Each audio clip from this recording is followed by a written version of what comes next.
All right, everybody, I am back as always. And like I told you guys before, I always bring people that I know that I find interesting, people I like. And I know you're going to like this gentleman. He's a very funny man and a friend of mine since 1971. Oh, Ladies and gentlemen, Mr. Chris Porter. How are you doing, my brother? I'm doing pretty well. I mean, being that old, it's. Well, I was only half joking. You are really old. But listen, I know that. I can't say anything either because, of course, I am 52. So it's not like I'm exactly some kind of spring chicken myself. I actually have, this is a joke in my act, but I actually have a kid that, I also teach tennis, and I have a kid that he believed me when I told him that I used to coach Abraham Lincoln. Well, I think that's probably not necessarily anything to do with you being 100. It has something to do with the school system in Los Angeles being really bad. You coached the 16th president? As a matter of fact, I did.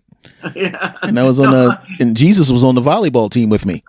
No, I told him, I really did. I said, his dad was a teacher, and he went home with him that day, and his dad was questioning him what happened. It's like, we're going to be homeless. I told him, oh yeah, he was actually becoming an excellent player, but then the Civil War got in the way and slavery, and then he got shot in the head.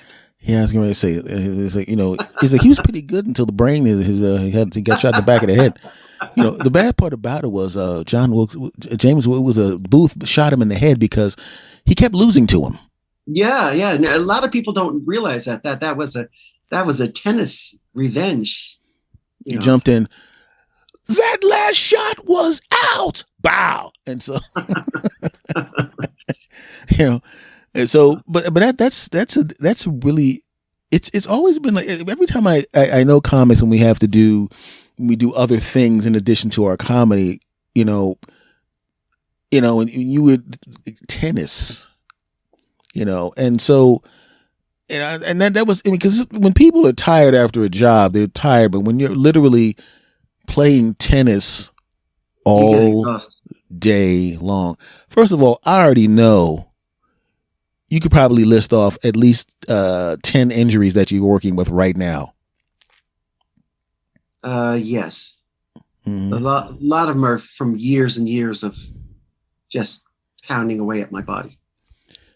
Yes, I wasn't talking about the masturbation. Yeah, that's a different injury. That's a intense hand injury. Yeah, because I have to use both hands because it's like a fire hose. So this is the part of the show where Chris lies to the audience.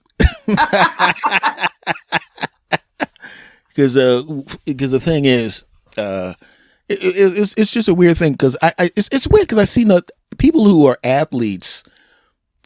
People always see the athlete and go, "Oh, this person's in shape," but I'm going, yeah, but the same repetitive motion injuries that you get at the office, yeah, multiply that by 1,000, Yeah. And it's like your feet have got to be effed up, your knees have got to be hurting, your back's got to be hurting all the time. I had back surgery 4 years ago. Mm-hmm. Pretty intense back surgery, and it's still, your back never fully recovers from the what I had or the surgery. Mm-hmm. Because what the hell? I mean, what did they do to you? They did what's called a laminectomy, where they take a piece of bone, push a piece of bone out of the way so your nerve can fit through it because it was getting pinched. Oh. And then I had laminectomy and discectomy. Ew. Yeah, I wanted the hysterectomy. Again? Yeah. You're getting greedy, man. You can't have those every 5 years. I told you about that. Well, I was thinking if it'll make I can enter a lot more events. Anyway, there'd be a lot of entering, all right. yeah. 75 holes in your ass from them digging in, from them digging in you all the time. But that's. Didn't you say you had foot problems too, didn't you? Yeah, I've had foot problems. I had carpal tunnel. I had 2 carpal tunnel surgeries. Good Lord, Yeah. were you doing the WWE and Yeah, tennis at no, the same time? and it's an odd thing that when you get one carpal tunnel, when you get on your hand, uh, doctors say that you're more likely to get both of them at the same time, which is an odd thing.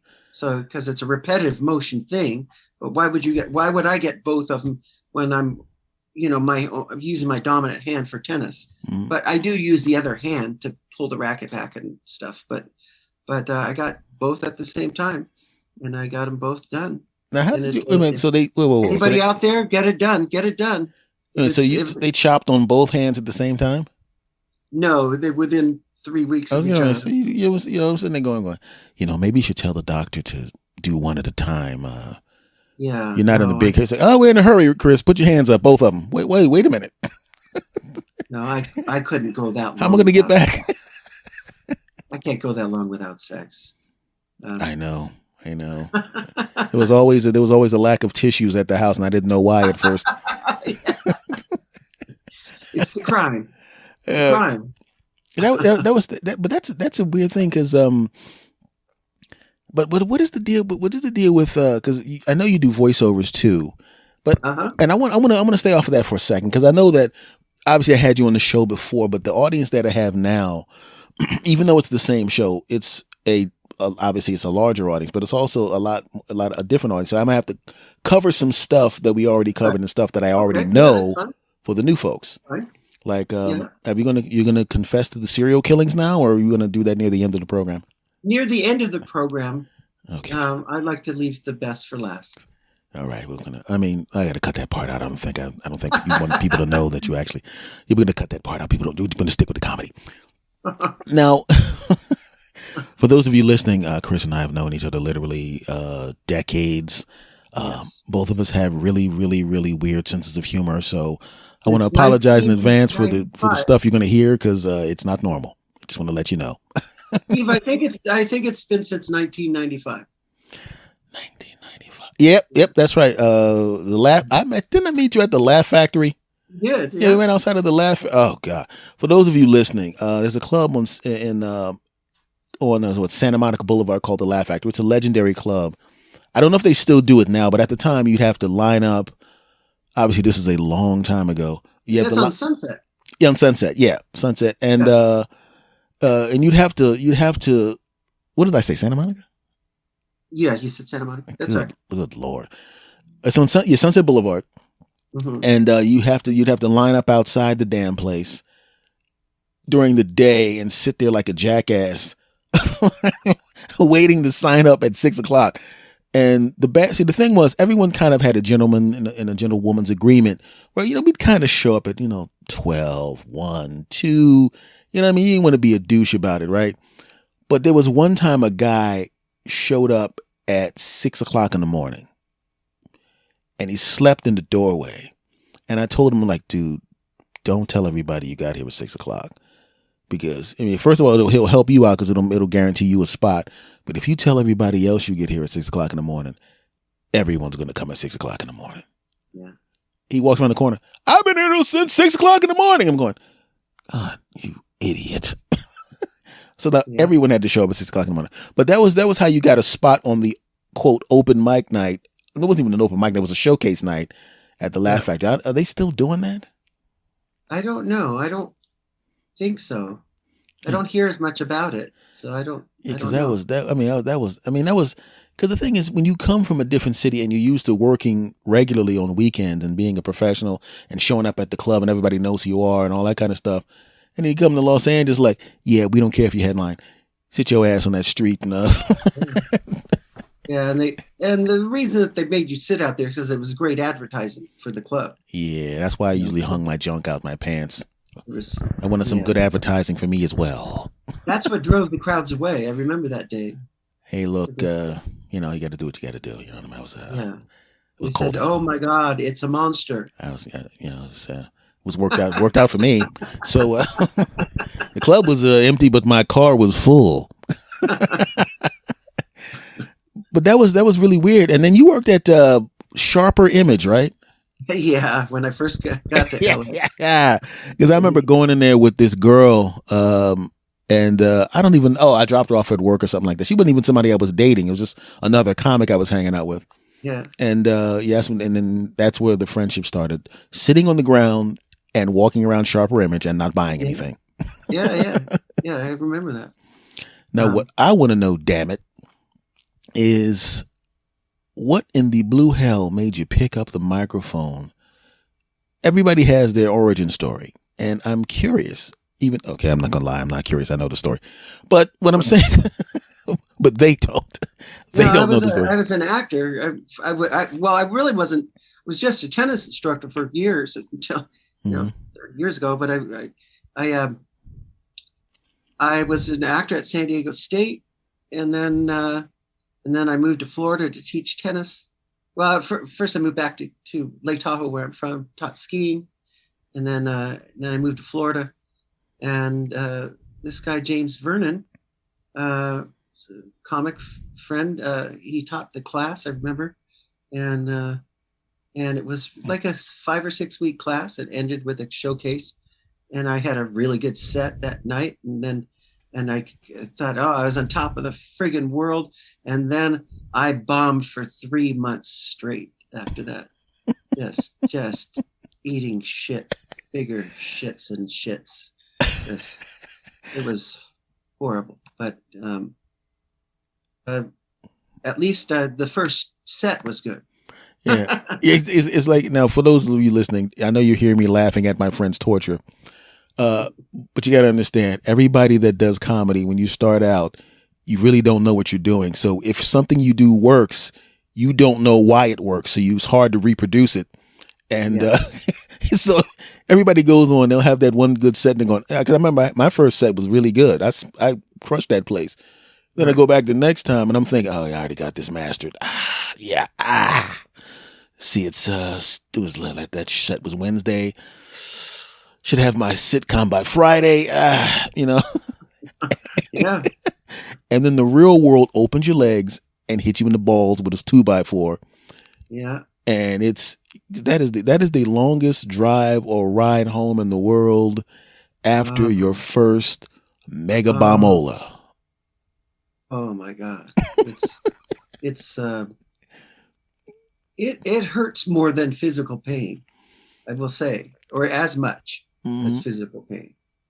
Isn't that the thing? Because like when you run into a comic that's good, he or she has most likely had that feeling of having people stare at you and they're literally with their eyes going, you need to do something else. Oh yeah. And you'll feel it for days. For weeks, if you don't go back up. That's why you got to go back up. Oh, when you first start, when you say the first year or two, you got to get immediately back up, or otherwise it'll get inside your head. You got to get up and then bomb again and bomb again and bomb again until you're almost suicidal, and then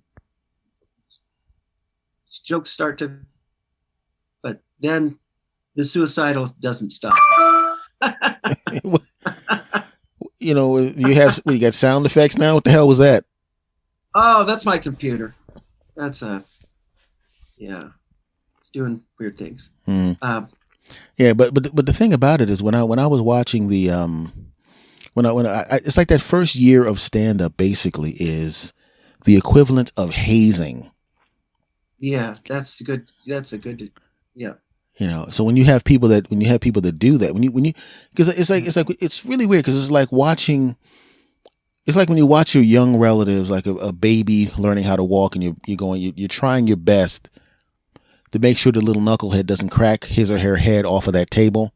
Yeah. And, you run over, whoa, because that first year is pretty intense, and it's like, and it's 3.5 decades ago for me, and I still remember it. Yeah. I remember getting up the nerve. I was talking with 2 other comics yesterday. We were talking about this same thing.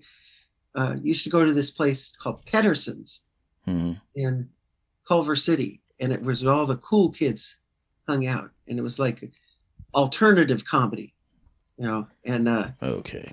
And he used to sit in my car because it was like my first year doing comedy. And I remember just sitting in my car, like getting up the nerves to go in there, because it was like going into a party that everyone knew each other except you, because it was like so cliquey, and especially that back then with alternative comedy. It was you remember alternative comedy, the one with no laughs? Yeah. I'm sitting there going, this is you're doing a one-person show right now. Yeah. And I'm not talking about John Leguizamo one-person show where there's lots of jokes, or Jackie Mason or somebody like that. I'm talking about maybe you guys don't know it. My dad really didn't understand me. I'm just sitting there going, okay, he's probably setting up a piece. Yeah. And then we go for 8 minutes, and it's like, you might want to, you got 10 minutes on stage and you're spending 8 minutes doing this. I mean, I can understand working out a routine, but good Lord, man, come on, let's go. Let's get to the jokes. Well, no, but I remember back then with alternative comedy, it was, you're almost thought that you were cheating if there was something funny. I don't know. You got laughs, man. You can't hang with us. Yeah. And the thing about it was everybody was really, really kind of upset about it. I literally just completely ignored it. It's like, I'm just going to do whatever the hell I want to do. I don't care what somebody else does. Fads mean nothing to me because it's like, if it works, great. I'll just watch it and enjoy it, but I'm still going to do what the hell I want to do. And I've seen your act, and you obviously doing what you want to do because you're easily one of the most strange human beings I've ever known. And that's meant as, I meant that as a compliment mostly. Yeah, I'd like because if you haven't seen my friend Chris Porter's act and you have an opportunity to, I want you to go see this. And you're probably going to go, yeah, man, I've seen something like this before. Let me help you out. No, you haven't. I don't care if you've ever seen every other comic that's ever walked on the face of the earth. I guarantee you have not seen anything like what Chris Porter does. Trust me. And, I guess that's good. Yeah, of course it's good. You want to see the same crap over and over again, And granted, although I don't gyrate into the crowd anymore. I don't do that. I don't. Oh, so it's just me that does that now? Okay, all right. Yeah. I don't know if you remember the gyrating. The gyrating guy? Of course I remember. I told you, it's like when there's nothing else that appears like what you just saw. It's kind of hard to. I remember some of the jokes. So, Dude, you really? You want proof? Yeah, let me hear. I remember the punt like IP Daily chief chief proctologist. No, I remember the God. It's been 30 years since I talked about the gyrating guy. I come on, I'd be gyrating. My hips would be gyrating, and I'd say, "I'm pretty excited to be here tonight." No, I'm really excited. You excited? You're a beautiful woman. You have an attractive leg. And it went on from there. Now, keep in mind, when he says gyrating guy, he's literally having intercourse with the air while he's doing this bit. Because it was better than that, folks. It was a better, but it was. Yeah. I mean, it's like one of those things where if you recorded that as an album, you literally might, it's like the first 2 or 3 minutes, people who are listening to it going, they're laughing at something. I really don't know what the hell. I'm listening to it. The set that you saw me at the Laugh Factory do that. Howie Mandel came up to me afterwards and congratulated me. Said that was really fucking funny. Mm-hmm. I remember that night. That was a good night. Oh yeah, when somebody who's achieved that level, because a lot of times people, that's the thing about it, is like when somebody is at that level and they give you a specific compliment, they mean it. A lot of times you get a, hey, nice set. That don't mean anything. No, that doesn't mean. Somebody goes, hey, the gyrating guy, the thing, that's when you know that the person is giving you a genuine compliment when they're specific about it, because everybody gets the, hey, nice job, buddy. He's like, I didn't go on yet. I'm sure you'll do a nice job, buddy. but I'm not a comedian. Well, you'll clean up nicely around here. That's great. I'm literally washing dishes right now. Fantastic. You know what I mean? So that's why, that's the thing about it, is I always like that the people that were around me that I watched that I liked the most were always the most, had the most unique type vibe, because I didn't have anything against comics that were just standard stand up. Here's some jokes, stand in front of the microphone, blah blah, joke. Right. Dig that too, because technically Rodney Dangerfield would fall into that category. Yeah. And of course, everybody who knows me knows I love Rodney, but I also have a love for people like Emo Phillips. Yeah. And you remember how his act was back in the day. I don't know, his act probably still the same. Yeah, he doesn't seem to be wearing those wacky outfits anymore, though. No, I think after you get older, people, I don't know. You would have to wait till he got old to make that outfit look wacky. It's like emo used to just dress in their hat. He used to dress, was like almost medieval type clothing. Yeah, and with big stupid shoes, and his hair had an odd cut to it. He had a bowl cut, Yeah, he had the Mo Howard thing going, and the funny thing about it is I met the dude. He came to my hometown. I was doing some shows there. I wasn't on his show, unfortunately. And he comes to town and he's like, oh, and then behind we're at the bar just drinking soda. He's like, hey man, I'm like, well, it's really weird at that time. It was just really weird to see, hey, what's going on? Yeah, that was Emo Phillips, ladies and gentlemen. Oh man, that was fun, buddy. So what's going on? Right. What? Right. Yes, because when they become the town, Gilbert Gottfried came to town. He's on stage, yeah. Of course, he's not like that. And backstage, he's like, hey, where's the bathroom at? Where's it go? It's just really weird. Stephen Wright, same thing. He's like, hey, what's going on, man? What's going on? How's it going on? Yeah, you know what the club owner is? Upstairs. He goes, I know, you expected that voice, didn't you? I'm like, yeah, I kind of did. Because I was, at the time when I saw all of these people, I was within the first 6 months to a year of doing stand-up. So I was still 17.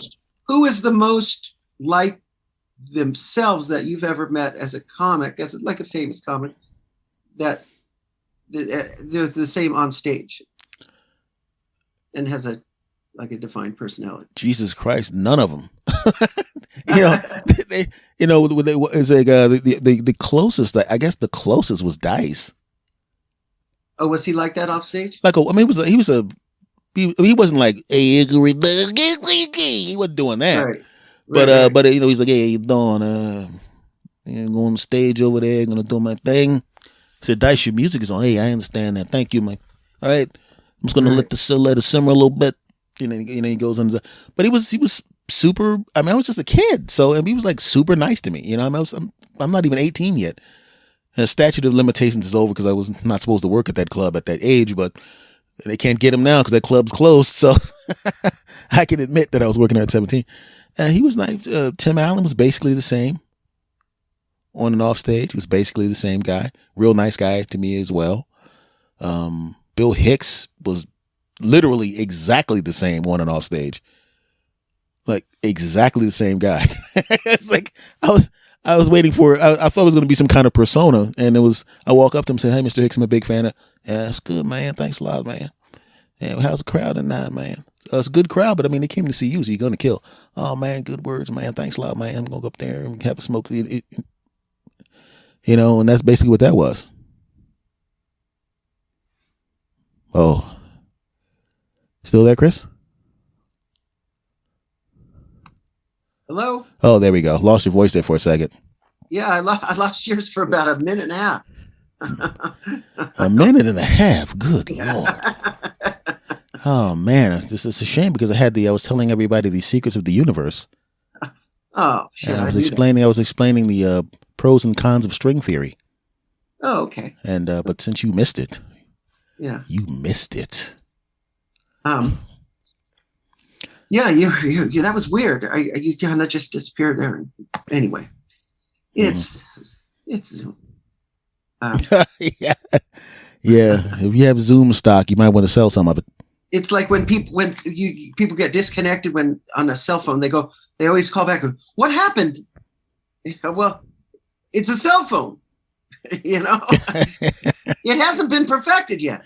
Yeah, you would think after all this time that it would have been perfected. But what you missed was I was just explaining that there are like a lot of the comics that I knew when you asked the question about who was exactly the same. I was just saying that a lot of the comics that I met were pretty much the same, and I said that Bill Hicks was exactly the same. Right. On really? and off stage. Yeah, it was the same guy, which was cool because I like the guy on stage. Yeah. Yeah. I never met him. I never saw him that much. I never really saw him. He wasn't like a big comic hero for some reason. But I remember hearing his name. It's really weird how that works because, as I've seen comics that have nationwide comics, but their biggest markets are either West or, East, sure even though they play all the clubs. Huh? Oh, I'm sure he was huge in Texas. Oh, yeah. Oh, God, it had been. That would have been kind of a fun thing to go down. Imagine getting to see Sam Kinison and the Outlaws of Comedy in Texas. Yeah, that would be cool. Imagine getting to see that, because there's something to be said. Because did you when you were coming up, did you have a home club before you got into Los Angeles? Did you have a home comedy club? Yeah, I did. It was in Florida. It was the comedy scene. Mm-hmm. It was God. It had a name. It was what's his name? Ron Bennington's comedy scene. Okay. Yeah, it was attached to a. It was so stereotypical. It was attached to a what's those hotels? Those old hotels. Something Johnson, Howard Johnson. Howard Johnson. Yeah, remember Howard Johnson? Jesus Christ. I can't really say much because I've worked some places that were part of a motor lodge. Right. And the funny thing about it is I've been places where there was a motor lodge and I'm sitting there going, you better have a good set because the motor lodge, the way it was opened up where I was in this one place, the audience had to literally walk past your car and room. Yeah. To get to their car. So if you did some bad crowd work, they literally could just drive their car right into your room. right over there. I was telling the other comics, I'm like, don't go back to your room now. Why? Our rooms open into the parking lot. Why would you want anybody to know? Because if you piss off somebody and you're in there sleeping, the door was like a door with a big glass window in it. It's like I could knock that open with a magazine if I wanted to. Just put a magazine to the window and punch it. You can just walk right into the room. So I know. I just people don't understand when you're coming up. Some of the places that you wind up playing, oh yeah, are just straight up dangerous. I remember you booked me in a gig in Simi Valley, if I remember correctly. It was like a biker gang sitting in the back. Yeah. And I was sitting there going, I really need this to be the best set of my life right now. I said, this is better be the funniest hour of stand-up in history. Well, I was showing you off because you were rare there because you were the first black man that had to ever come through that area. I was the first non-felon that went through that era. I was the first person. I'm sitting there going, because usually when you see that many bikers, they're either going to or coming from a meth run or something. Right? Yeah. So I'm sitting there going, And they walk, and I'm sitting, I look out and I look in the back and I'm going, oh God, they're all sitting together. I remember, I remember the worst thing about like running a room like that is that the first 5 shows, they think you're good. They like you.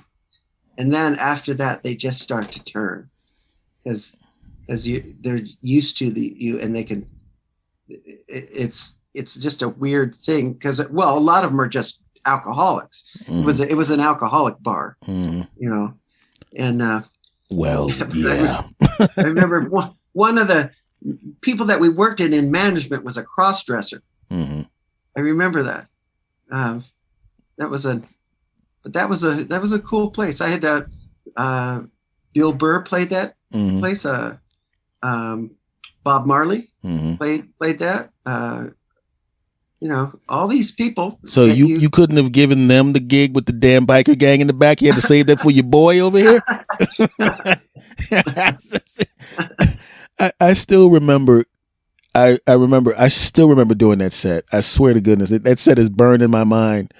Because everybody has. Have you ever had you have to have had one in Florida where you're doing the gig and you're going, am I going to get my ass whipped after this? There's going to be some violence no matter what. Have you ever had one of those gigs where you literally, before you get on stage, you're wondering if you're going to be safe afterward? Yeah, I have. I have.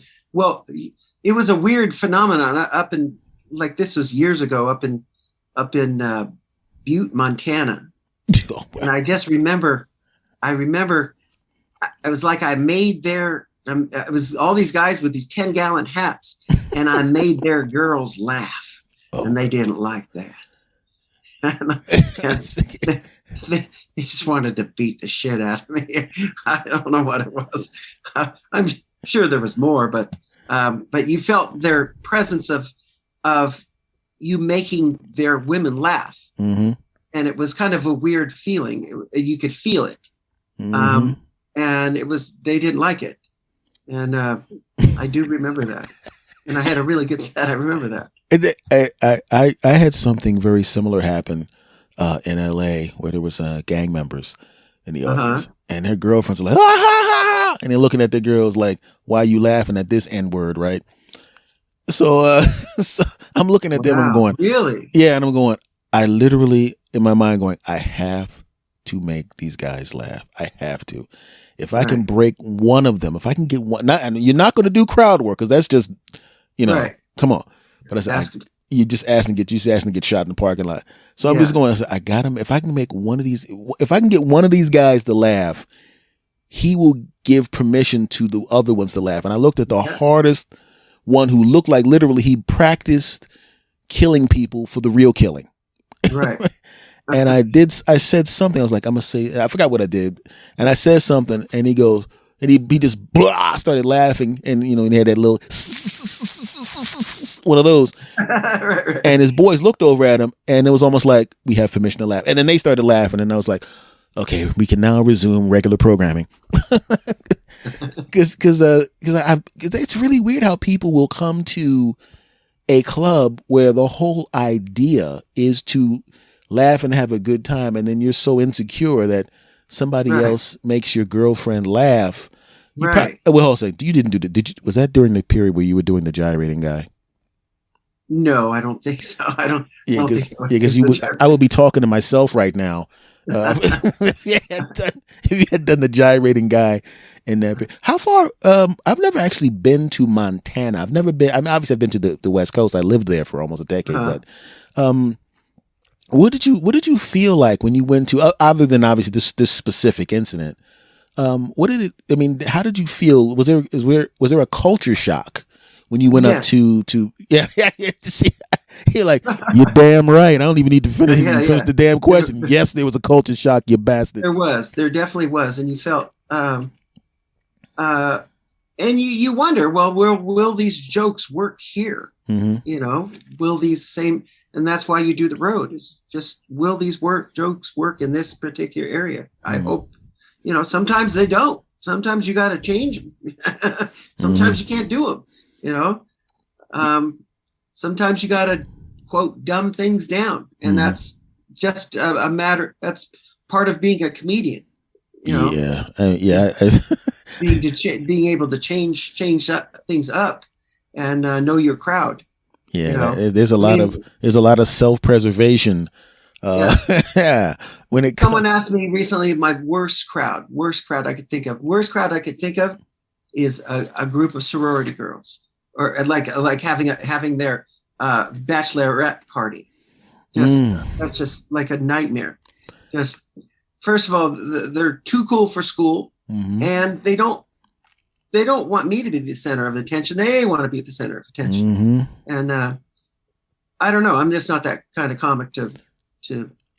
When an audience, or especially if the entire audience is that, there's certain situations where it doesn't matter unless you're some kind of ultra star that they are surprised to see there and excited to see. Right. You're basically going to be just, You're what I mean? You're the straight man in there funny. Yeah, because I've been in that situation a bunch of times before in places, and comedy is very similar to mixed martial arts in that way, is that you're constantly adding skills, when you go to different circumstances, because you go to these bachelorette parties and stuff like that, and at first it blows. Then you start to pick up techniques on how to deal with that. I mean, like I said, you're basically you're turning on the sump pump and you're pumping out water until the rain stops. It's like the floor is going to get wet, but you just got to make sure it doesn't mess up the foundation of the house. That's basically. I love throwing out metaphors, and I didn't notice any metaphors there. I didn't.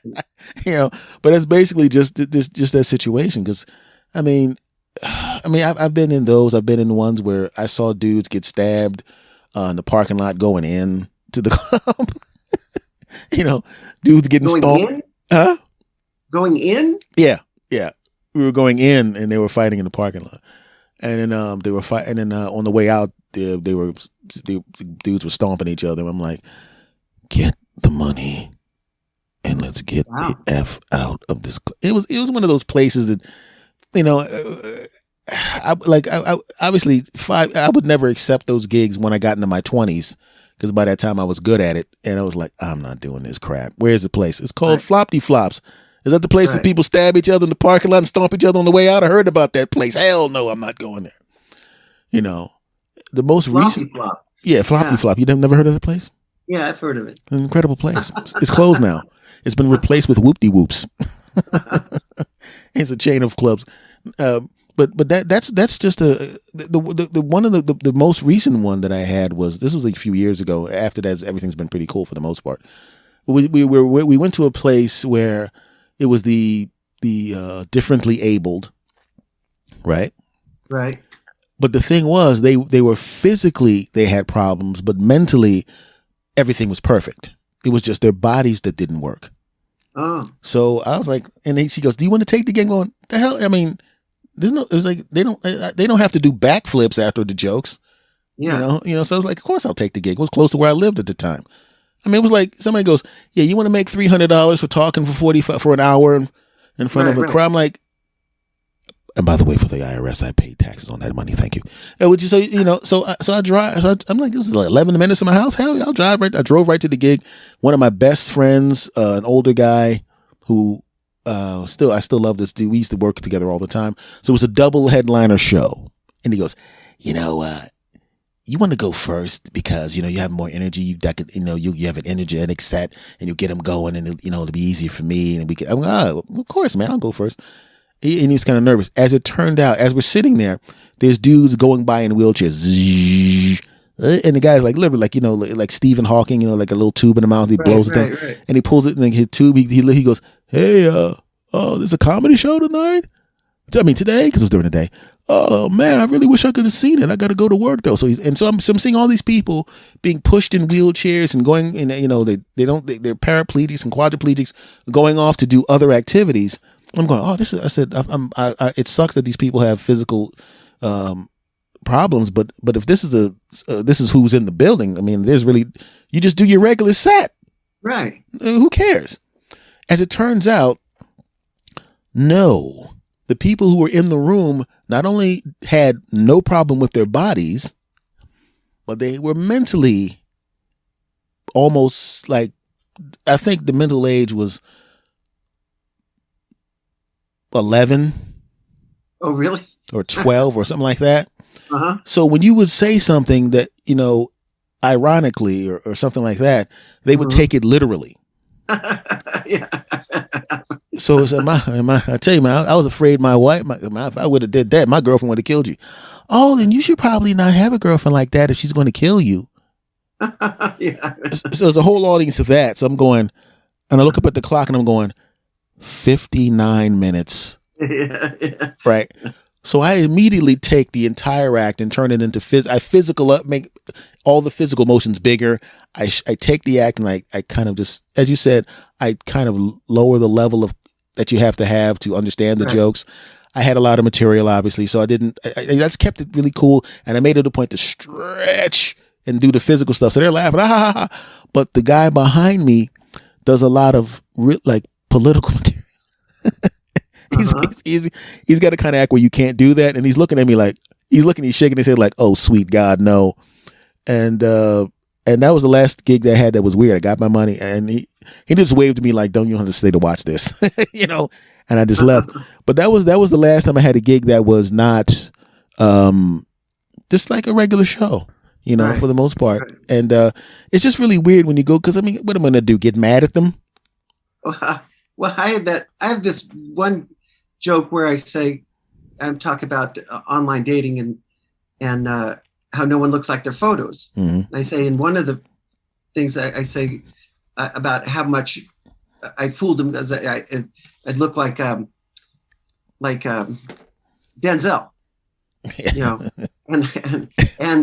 and I've had literally people in the audience that I can hear close to the stage going, these are normal crowds, and they'll say, he doesn't look like Denzel.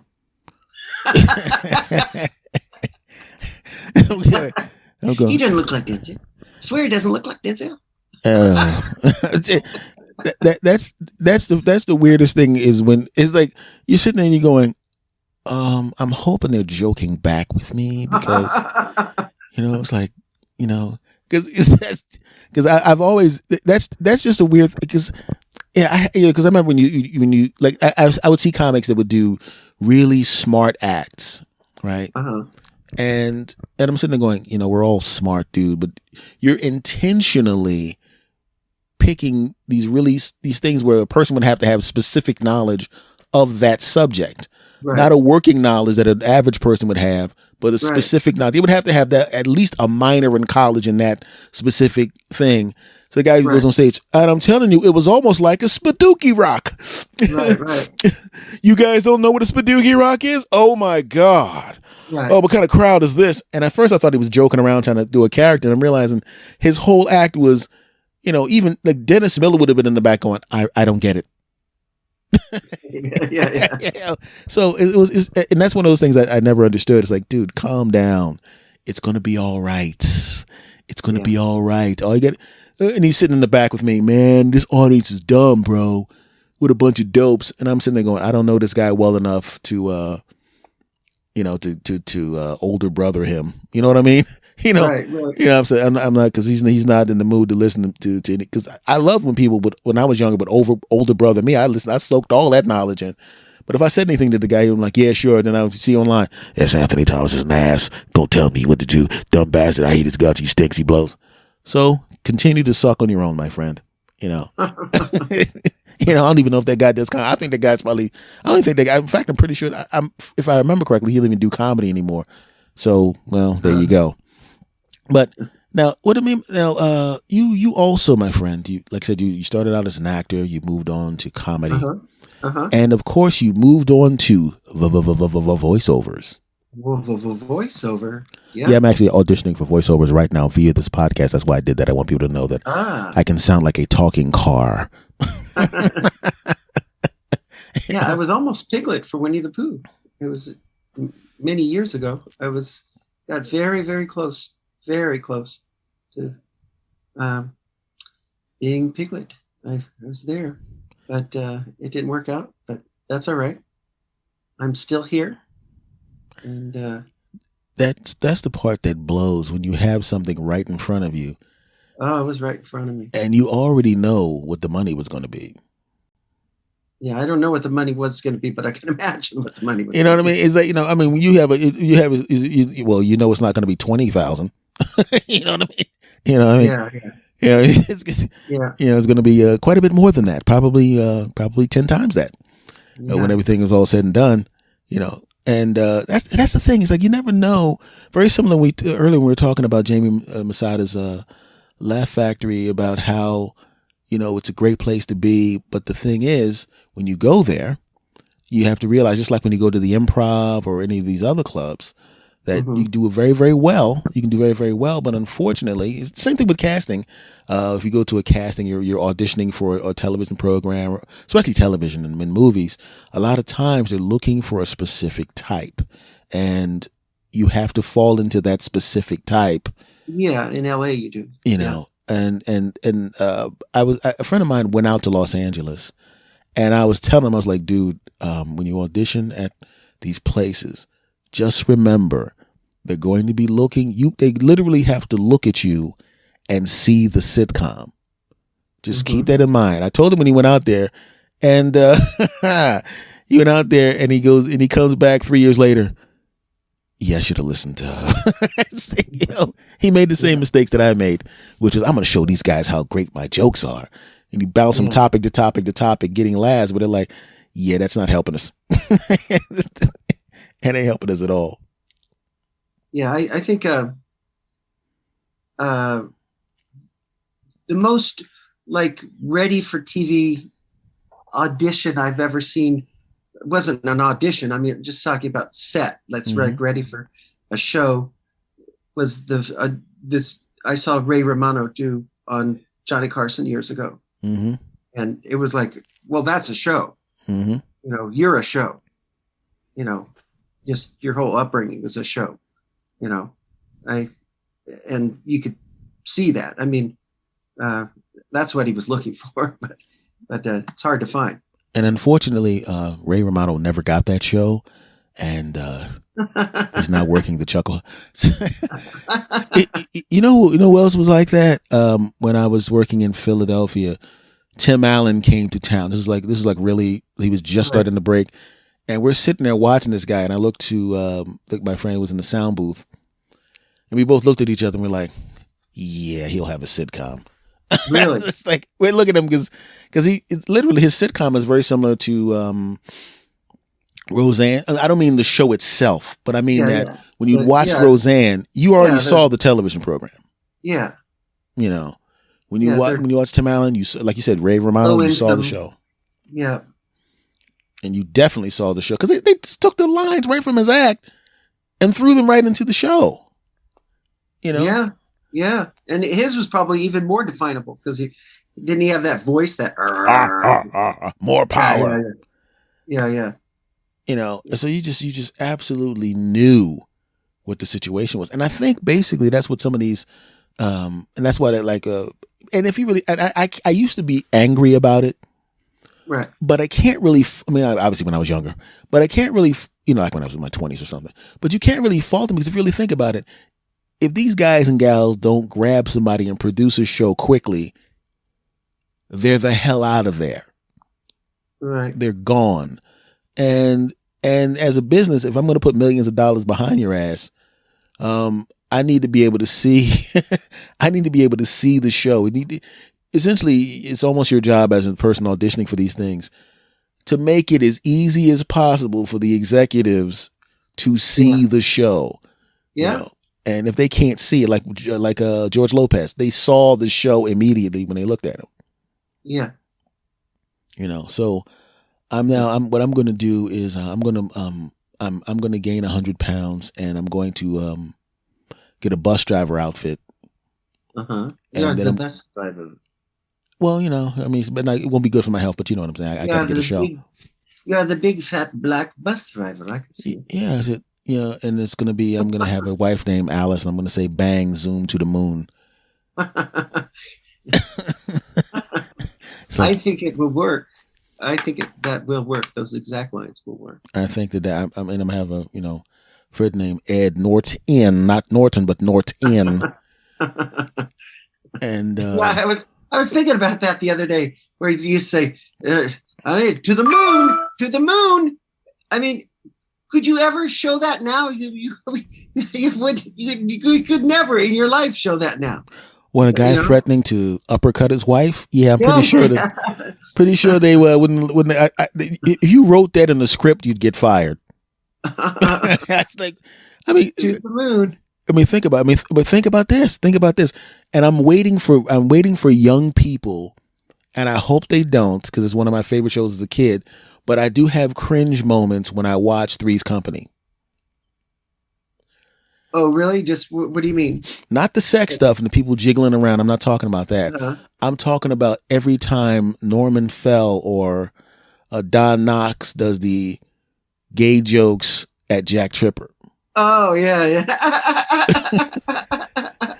Because when you're 5 or 6 and he's making those hand motions, oh, that's funny. Uh-huh. You become an adult and you realize the ramifications of it. What are you, guy? Why don't you just fly up there, Jack? No, you're almost a girl. It's like, oh my God, because I hadn't seen the show in a while, and I'm like, oh man, Three's Company. Let me watch this, and I watched. It hasn't aged well. Oh my God! See, it's like, first of all, the whole show is double entendres anyway. And, the whole thing. Every episode. It's like, what did I overhear that I really didn't overhear?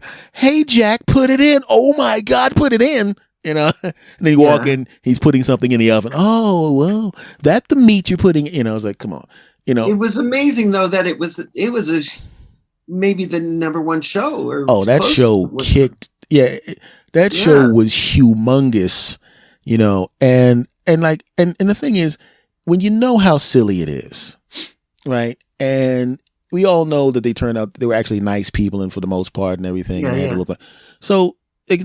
But I'm telling you, there's some young person is going to run across that show. It's going to be on Twitter, and they're going to go, "This homophobic show." Oh yeah. And then people are going to be mad, and then of course there's going to be a backlash like, "Shut up, that's Three's Company. Leave them alone." Yeah. Because like with All in the Family, was one of the. I mean, that show was #1 for like 5 years in a row. Yeah. Huge. But the thing is, Archie Bunker said all of that stuff, but he had Meathead as a counterbalance. Yeah. So you can get, like, if you have the other person saying how horrible it is and don't do that, you can get away with that stuff. Because, like, I haven't heard anybody try to cancel quote, cancel All in the Family yet.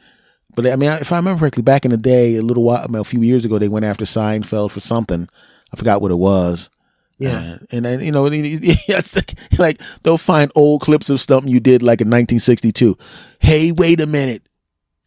You said that black guy was this, and. Well, he said that he wouldn't do colleges now or something anymore, Seinfeld, because he can't say anything. Seinfeld and Chris Rock both said that they didn't want to do colleges anymore. And yes. Wow. And I'm sitting there going, yeah, you both can sell out 5,000 seaters around the world. You're going to be, you know what I'm saying? So it's not like you're, it's not like you're going to the college, like back in the day when you had to go to those places and audition for college gigs, and, right. and let's be honest. I mean, college kids want to watch they want to see people from Instagram anyway. Yeah, that's what they want to see. They want to see someone their age. I mean, well, the thing is, no, they for the most part. But I've seen like the cool old guy or the cool old lady who does something wacky.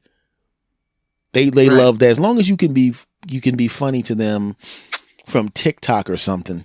If you can make a name for yourself in one of those apps that they like. Right. Yeah, because let's be honest, remember Tony Bennett was having like 19-year-olds in his audience when he was singing. Yeah. You can become the cool old guy, which is really weird because people don't realize that, But for the most part, from what I've seen, people's career, when you have a career, usually your audience is like 10 years younger than you. Yeah. You know, like my favorite artist was Prince, and I'm 10 years younger than him. Right. You know, and then after they've been around for a while, then like new generations of people kind of find out about you. You know, because like, let's be honest, at some point in the future, old fans of yours may revive the gyrating guy, and you might have to do it again. Right. Well, like my biggest fans are the ones from World War One. No. This is true. I was not going to say anything about that, but I didn't want to embarrass you. I was trying to keep it light, not let everybody know that you went to college with the Buddha. Shit. So what is comedy like now in the area where you are now? It's good, bad, and ugly. You know, the pandemic, things still aren't going completely strong. Mm-hmm. You know, there's some new clubs stuff, but things aren't completely, you know, operational. So a lot of outdoor stuff still. Are you liking the outdoor shows? No, I don't like performing outside very much, but I'll do it. Mm-hmm.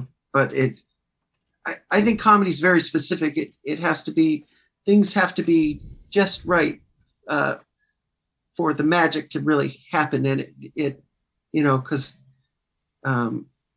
people have to be listening. Mm-hmm. You know, they have to be listening. You can't be any doors opening or this or that. You know, and outside, I still like performing outside, but it's not as good as performing inside.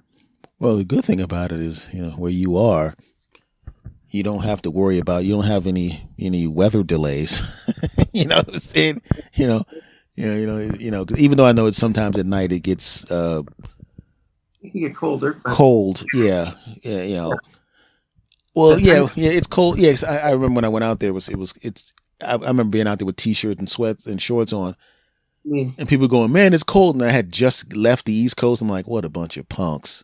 Yeah. And then you become climatized in about 4 to 6 months. Right. And all of a sudden you're like, geez, it is cold. You know what I mean? Now, you said the pandemic didn't, I mean, it smacked everybody in the throat, obviously. But I was doing Zoom, and that was weird. It was still weird. Repeat that. Zoom, the Zoom shows over Zoom. Yeah. Zoom shows. Oh God, no, I can't. Which is weird because we're actually on Zoom now, but I can't. I mean, I've been offered those, but it's just, to me, it's just, I mean, it'd be different if you were just hanging out and just being funny. Right.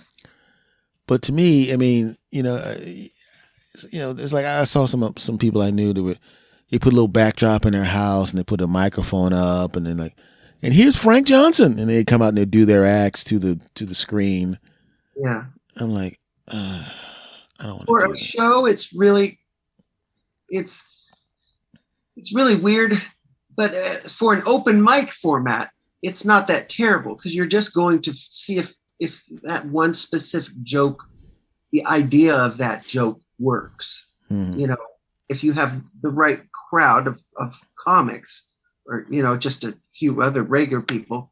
But for a show, of course, it doesn't work nearly as well. But like for an open mic, and say you want to do some, you just want to see if something works. You know, I could see if it works pretty much with comics at home as well as I can there. Mm-hmm. For like something simple, like a simple joke, you know. In that sense, I hope they still have some Zoom around, and I think there will be some after this forever.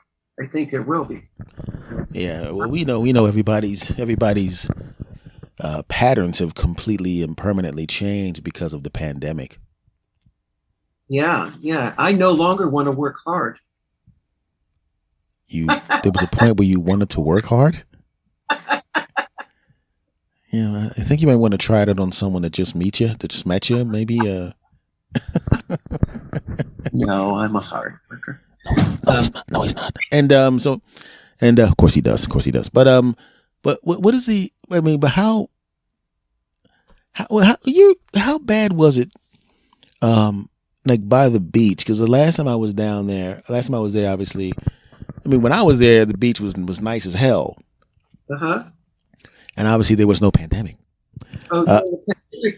During the pandemic, they put the boardwalk where all the bikes go and people have rollerblade and everything. They got trucks loads full of sand over the boardwalk, so nobody could go on the boardwalk. And not the entire boardwalk, but it blocked off places you couldn't go. And then they took all the swings away and all the equipment, and all the Muscle Beach stuff. I think down in Venice, they took everyone's bong. Bastards. So no one could have any fun. They had to go back inside to their apartments. And and that's actually when I did my best painting in my apartment. And best cabinetry was when the first month or two of the pandemic, I thought, oh, it can't last very long. I got to get this shit done. And lasted a little longer. You were wrong about that. Yeah. Oh, it's gonna last like a month. So really what I thought. Do you still have all the toilet paper that you stockpiled or something like that? I do have a lot of toilet paper. Yeah, but I always do. But that's another story. Yeah, I was going to say. I just want to know that Chris actually has won 17 times in the past 20 years cleanest ass in Los Angeles.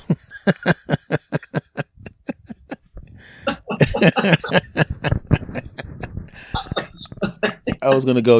I didn't want everybody to know that. They were going. Your friend really has a clean ass. I'm like, well, be honest. He has lots of toilet paper at his house, but yeah, I didn't want to. Maybe that's his business. I don't want to talk about that. It's still pretty impressive. Yeah, I was wondering why he's walking around bending over in front of everyone saying, "Look at my ass." And I was like, well, Chris, nobody wants to see that. Stop that. That's embarrassing. Just calm down over there.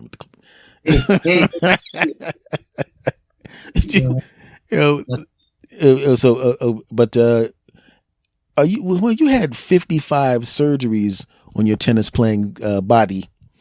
So, No.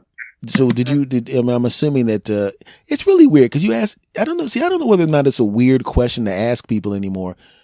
Because every time I run across somebody and we're having a conversation, at some point during the conversation, they go, "So you vaccinated?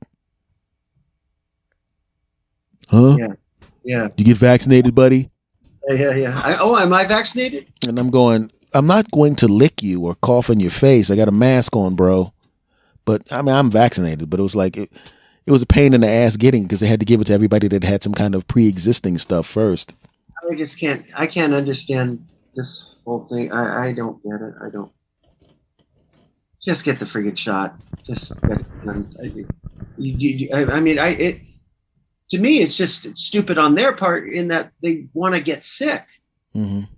But they're willing to get sick and maybe take a chance of dying. This Delta variant thing doesn't fuck around, from what I've read. Yeah, because it's like the second I mask, I still wear masks in some cases. It's got the name of it. It's the Delta variant. That's right. I mean, that sounds pretty intense, doesn't it? Sounds like a Chuck Norris movie from 1982. It does. The Delta variant. Starring Chuck Norris.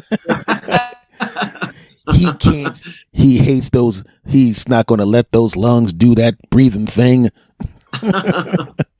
You're going to stop breathing, punk. Because I was actually in the hospital overnight a few months ago. Because I got dehydrated and they didn't know I didn't know what was going on. I was feeling really bad. And so while I was in there, they gave me the COVID test. This is like near the beginning of the pandemic. Like maybe about a quarter of the way in. And so I didn't realize, first of all, I had seen that thing that they jam in your nose. and the doctor's holding it behind the nurse is holding it behind her back, the same way a dentist holds a needle when they're trying to give a needle to a kid. And I laughed at him, going, I'm like 52 years old. You don't have to hide the, I'm 52 years old. I'm beyond the point where you have to hide the swab. Just jam it in there. And then she started laughing. She goes, you know what? A lot of people can't take it. They don't like it as soon as they see how long it is. Oh, I don't like looking at it. Oh, it's my thing is like, just get it over with. Because at some point, first of all, it's in your nose. Your nose is under your eyes, which means you're going to see it coming. Unless they put their hand. I mean, I would rather see it coming and be able to brace for it than go close your eyes. How about like a needle? Can you handle that? Yeah, I'm not scared of needles. No, can you look at it go in your arm? Yep. Really? Yep, doesn't bother me. I can't do that. I got relatives that'll run out of the room. I'm not even kidding. I don't like needles. I can handle the pain and everything because I know it's not that painful, but I can't handle looking at it. Okay, yeah. I'm now. You don't mind if I ridicule you for saying that I can handle the pain of a needle? Well, dude, you run around all day doing an athletic pursuit. You get hurt the first 17 minutes of a tennis. Yeah. On the regular, you've had back surgery. Oh, that's no big deal. Here's a needle. Yeah, I'm terrified.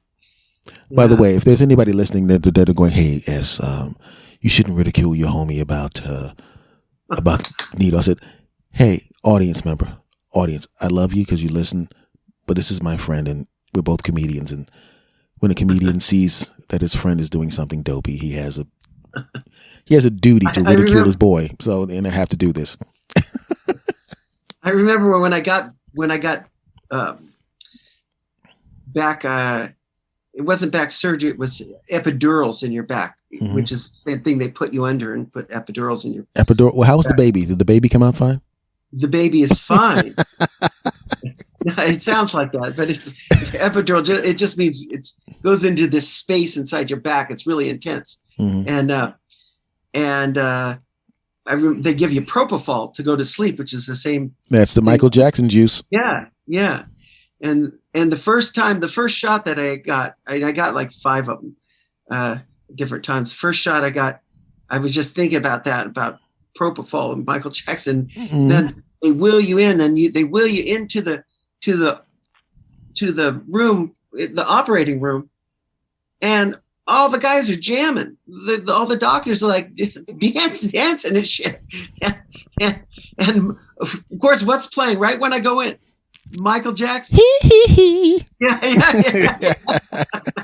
And I swear to God, Michael Jackson playing. I'm like, oh, I don't know if this is good odds. Yeah, the doctor's going, Mr. Porter, listen to the guy you're going to be meeting in a few minutes.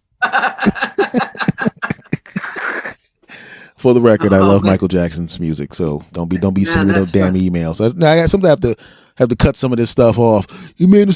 I like Michael Jackson. Don't send me no stupid angry emails. Shut up. Okay, sorry. I like his when he serenades the little boys. See, send that stuff to Chris Porter.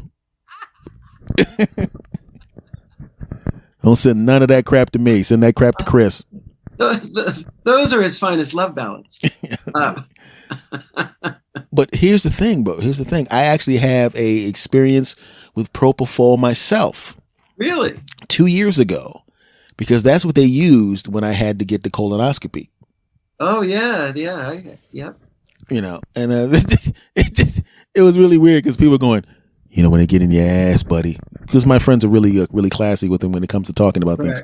Right. When they start digging in your ass, they're going to give you propofol, right? And I'm going, first of all, you started off this sentence with my ass, so right there we need to change the subject.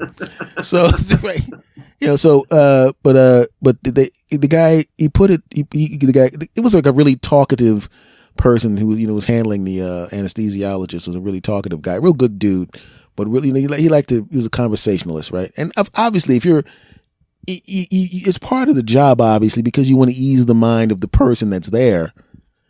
but I don't need that. You know what I mean? It's like by the time I went to get the colonoscopy, I had already watched a whole bunch of them on the internet, just to have an idea of what I was going to go through. I do research like that on anything I'm going to do. So he goes, listen, Mr. Thomas, some people say that this burns a little bit going in. They say it burns a little bit going in. And, I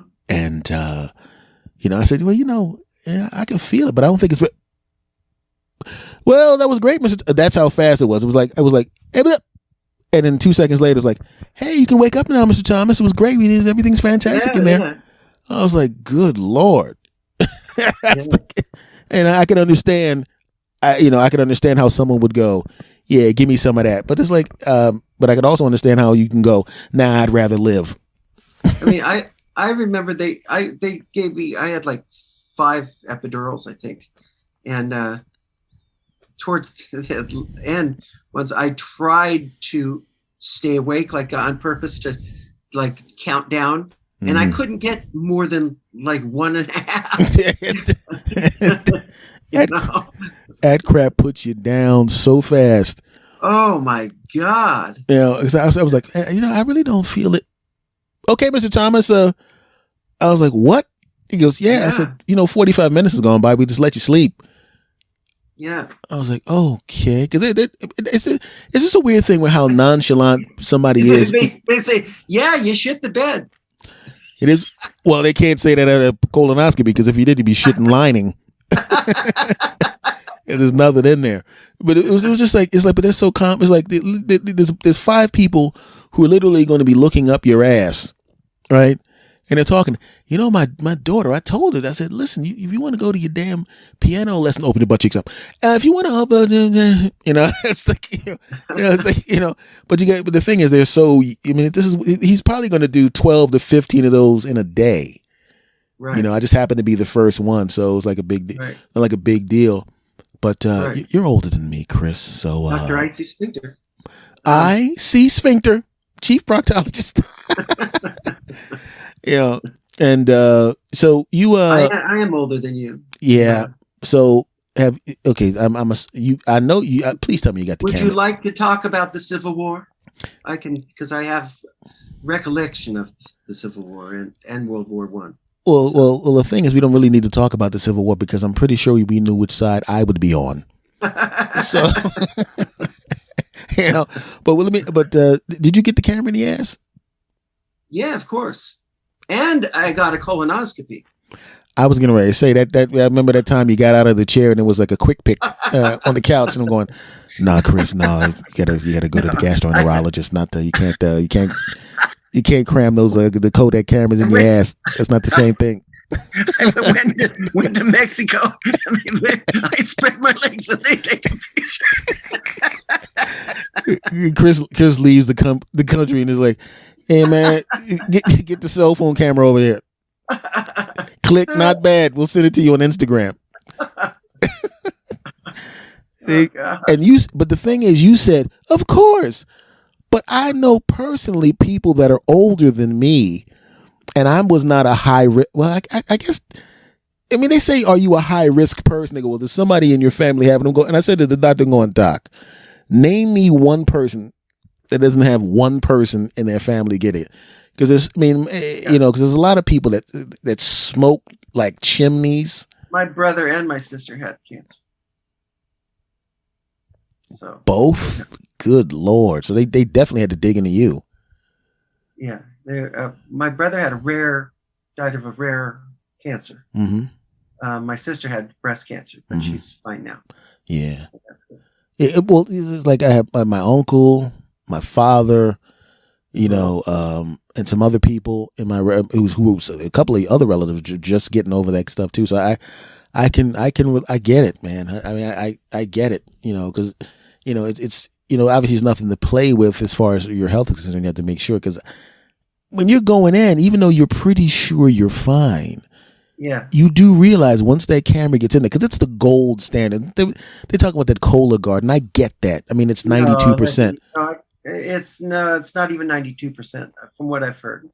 It's not. You got to get a colonoscopy. I was like, I want a person who knows what they're doing, going all up in there with a camera and looking at everything. Right. I'm not doing cold or nothing. You know what I mean? And but the thing is like whenever you do a test like that, especially something like that, other stuff, it may be chronic illness or something like that you have to deal with for the next 40 years. Right. But this kind of thing, I was like, man, because you're going in and you're going, do I want to know what the hell's going on? Yeah, I want to know. Yeah, you want to know. And then he goes, yep, perfectly clean. Good job. You saw nothing. Yeah. I was like, great. He said, yeah, you won't have to. I don't have to see you for 10 years. Your diet must be pretty good.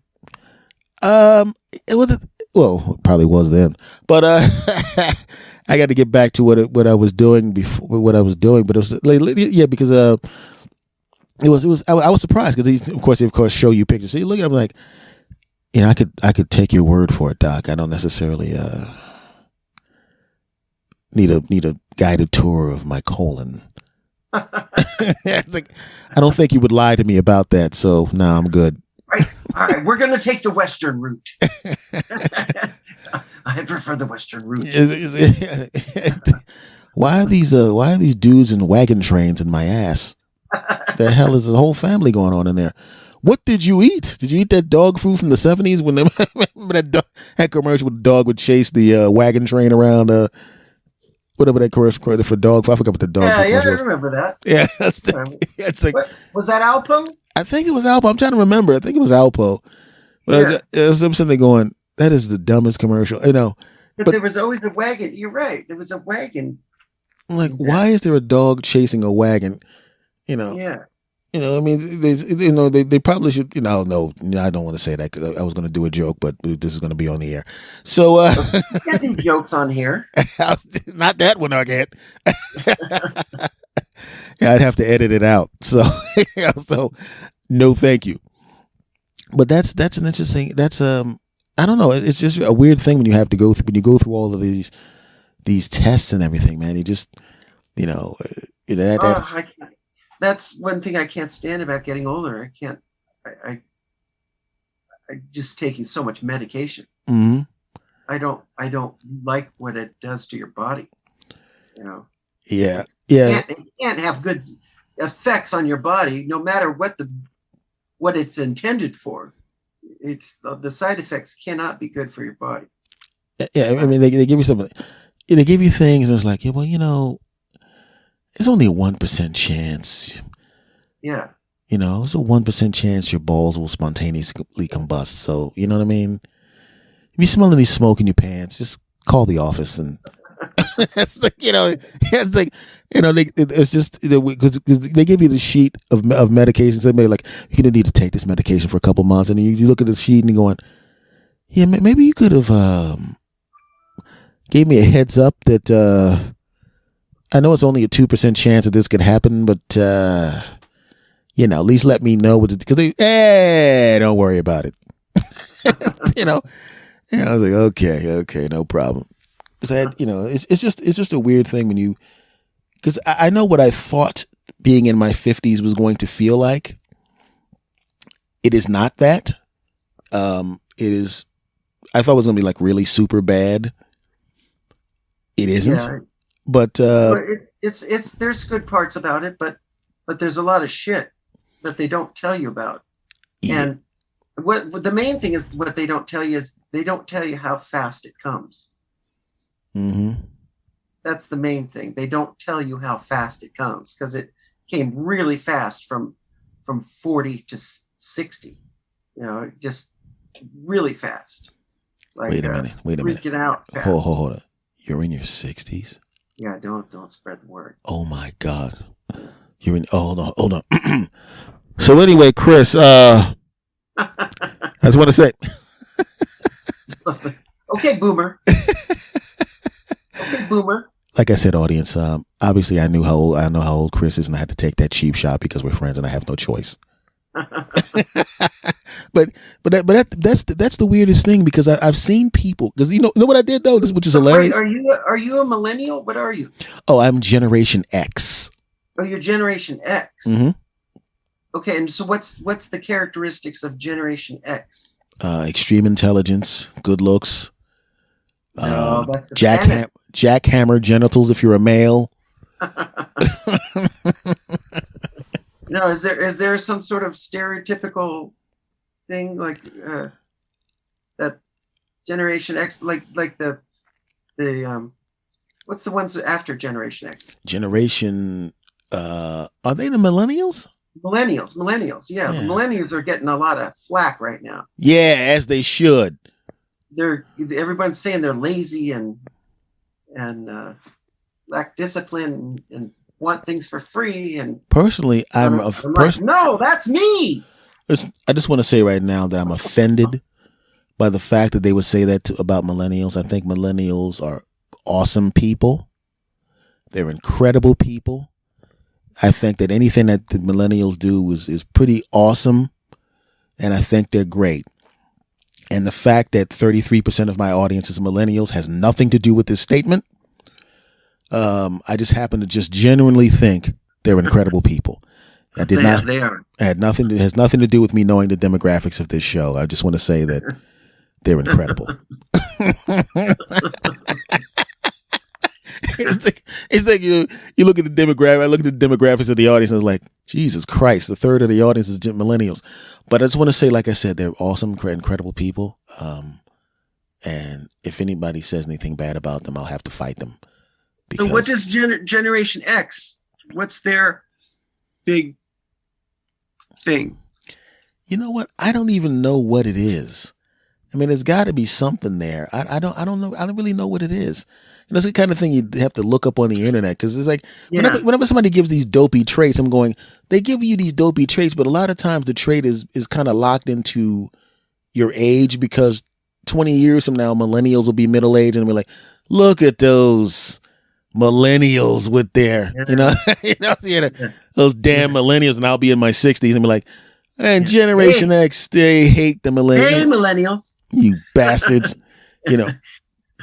But once again, I just want to say that the millennials are incredible people, and the fact that they're roughly 30 to 33% of my audience has nothing to do with me saying controlling things in the United States. I just want to say right now, also because, quite frankly, they have enough of an age gap between you and me, where if we do at some point wind up in an old age home, they'll be the persons who are running the hospital. So I just want everybody to remember that. As Anthony Thomas said, that the millennials and what's the one that after millennials? Z? And Gen Z. You're also incredible people, because I just want to let you guys know. So if I'm for some reason I'm in a hospital at 95 years old, and you're going to read the chart, you're going, it's Anthony Thomas. Oh yeah, this is the guy that said nice stuff about us 40 years ago. So we're going to definitely give him the real medicine. I mean, there must be kids that freak out if they knew that I used a phone that was not a cell phone. Yeah, I mean, they're probably babies right now. They're going to be wondering why we drove our own cars. Yeah, they're going to be driving around in them cheap Teslas or something with no steering wheels in them. You drove, right? You drove cars. Mm-hmm. I had a couple of young relatives laugh me out of my own living room because I was telling them about record stores. Or they'll say,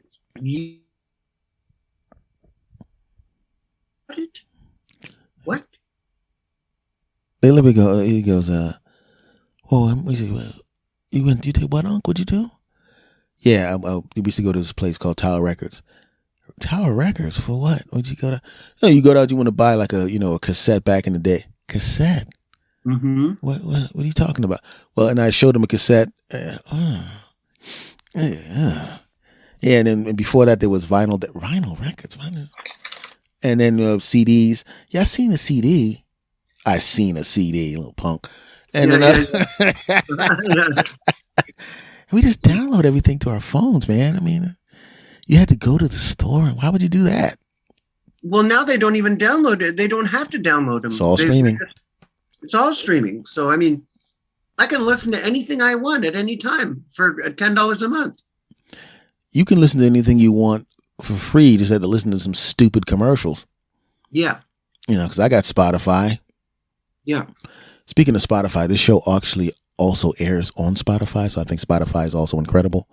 Does it really? Yeah, so nice. I just want to say right now, both my shows are on Spotify. But listen, I love Spotify. I just want to say that Spotify is incredible. So if you have any money left over after Rogan, and you want to direct a little bit of that money my way, I just want to let you know that I think you and millennials and Generation Z are incredible. Thank you.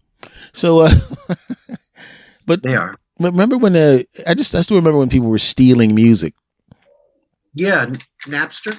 Yeah, and it's like nobody steals. It's like record piracy. What's that? Yeah. Well, now I feel bad for the artists because they do get paid so little for what they're doing. I'm not talking about touring, but the records. Unless you're a big seller, like someone huge, you can, if you got to be like Drake or Taylor Swift or somebody. You got to be that size. Other than that, you wind up, making almost nothing. Nothing, I say.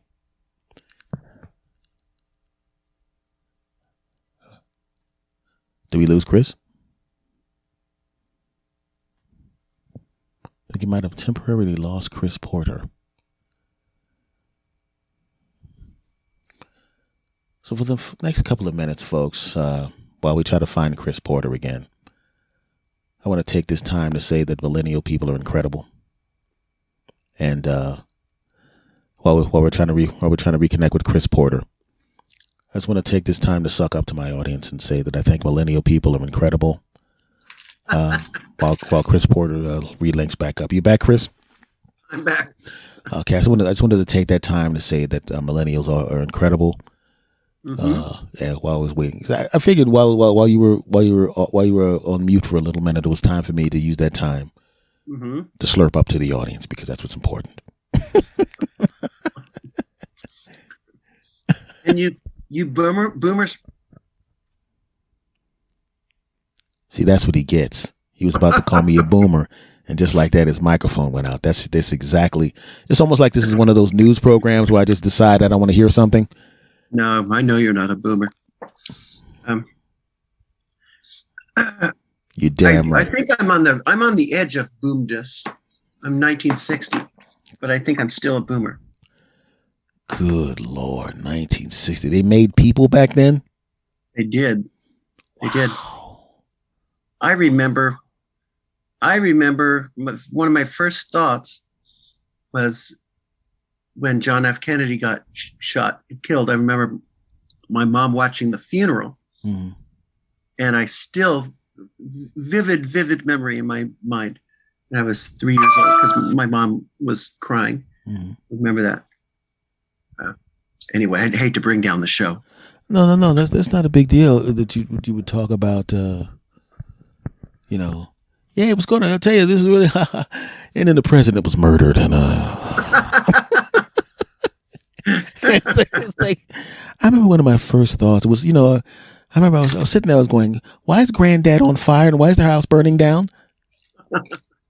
Okay, we're gonna move on to the next news story. Captain Bum out over here. Yep. Oh man, Chris, we have come to the end of our program, my friend. Oh, there's tears coming down my face. You know that? Yeah, well, yeah, he's probably cutting onions there over there. That's what it sounds like you're doing. And man, and obviously, see, the thing is, it's really weird when you have a personal friend on the show because, first of all, you don't know how much time has gone by while you're talking. Yeah. And the second thing is that it's not like we're not going to talk on the phone again, So, I just want you all to know out there that he edits this, and we actually talked for 14 days straight. You're damn right. And when I go to the bathroom, I'm going to push that toilet right through the floor. The amazing thing is I still don't know who he is. No one does.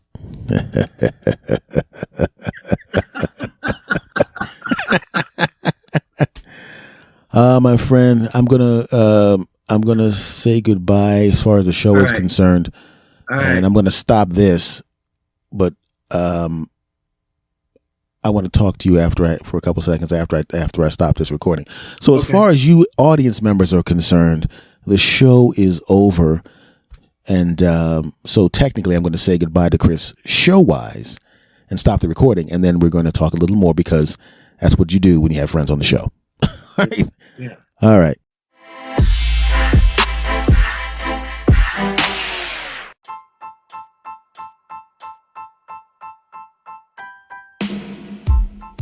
All right. Now that was fun, wasn't it? Told you. What did I tell you? Have I failed you yet? No. Will I fail you? Also no. Thanks again for all your support. Much love to everybody, and I'll see you again next time. Take care.